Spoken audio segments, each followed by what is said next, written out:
الشاذلي بيلف مصر ومن عنده هتشتري كل اللي نفسك فيه، لأن عنده هتلاقي أرخص الأسعار في مصر. ده حتى البصل عنده ب3 جنيه. بس مين هو الشاذلي وليه دخلها خناقة مع كل الناس وإزاي بضاعته رخيصة كده؟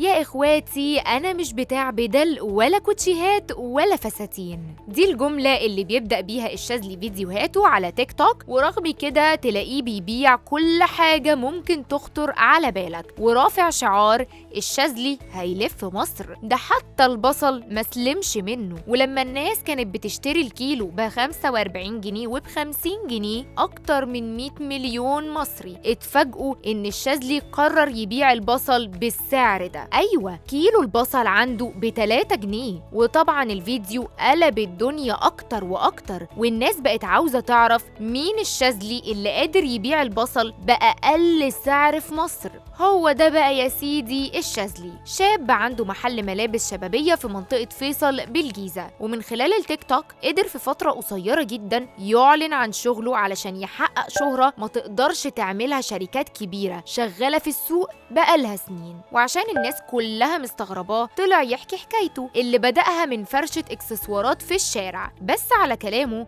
أصحاب المحلات في المنطقة ضايقوه ووقفوله على الواحدة، فاضطر يوقف الشغل. بس رجع من تاني وبدأ يحط كل قرش بيكسبه في جمعية علشان يجمع مبلغ كويس. ده حتى لما عمل حكايته في فيديوهات الناس اتريقت عليه وقالت له انت فاكر نفسك مجدي يعقوب؟ بس هو طلع يرد على الناس وقال انا صانع محتوى على تيك توك مش عالم ذرة، بس بنزل قصتي عشان لو حد عاوز يستفيد مني. وهو دلوقتي الشاذلي بقى اشهر من النار على العلم، والزباين واقفة قدام المحل بتاعه طوابير طوابير.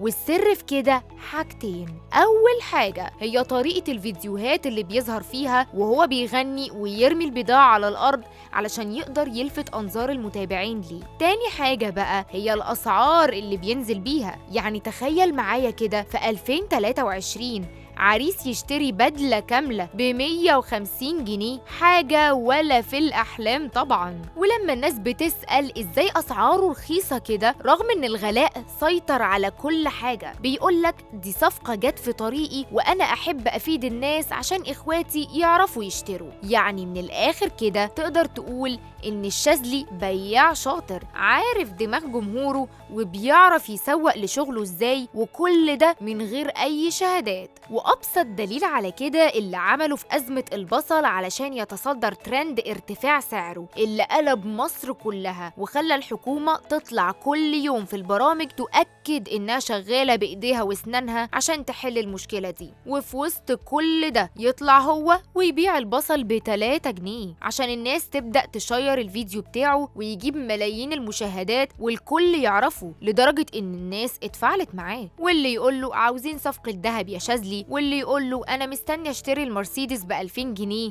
وخد من ده كتير بقى. بس لو جيت للكلام الجد، زمايل الشاذلي في المجال ده قلبين عليه وبيتهموه إنه بيبيع بضاعة عشان يحرقها ويحرج باقي المحلات مع الزباين حتى لو ده هيعرضه للخسارة. وده في عرف التجار وأخلاق السوق ما ينفعش، خصوصا إنه بيعمل دوشة على كام قطعة هيبيعهم بأقل الأسعار، وباقي المحلات تلبس في البضاعة اللي عندها لأن الزبون مش هيقبل يشتري بعد ما شافها بسعر رخيص في مكان تاني. وفي منافسين تانيين بقى بيقولوا إن الشاذلي شغال في الشعبي وخامة أي كلام، وبقت الردود رايحة جاية في الفيديوهات، وخصوصا مع الأفريقي تاجر الملابس اللي اتشهر هو كمان على تيك توك والناس عارفاه بجملة ممنوعات يا صاحبي. وده اللي هتلاحظه في الكومنتات عند الشاذلي والمنافسين ليه، لأن كل واحد بقى ليه جمهور ومتابعين والمنافسة قدام الكل. انت بقى تفتكر إن حد زي الشاذلي وطريقته دي هيكمل نجاح وشهرة، ولا ده مجرد ترند هياخد وقته ويروح زي غيره؟